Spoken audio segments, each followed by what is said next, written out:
bosku, welcome back my YouTube channelnya Alek Farasi Palembang. Nah, jadi kali ini kita kehadiran Toyota Rush.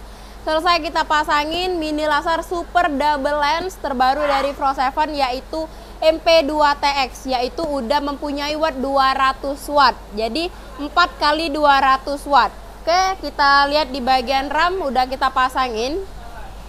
Nih, untuk lensanya udah blue lens. Oke, nyalain mini laser. Nah, ini untuk contoh output sinar bisa kita tes di aiming screen. Nah, jadi untuk di customernya inginnya standby-nya warna kuning. Ini untuk contoh output sinar. High beam. Untuk di bagian high beam-nya ini warna putih, pas. High beam, pas.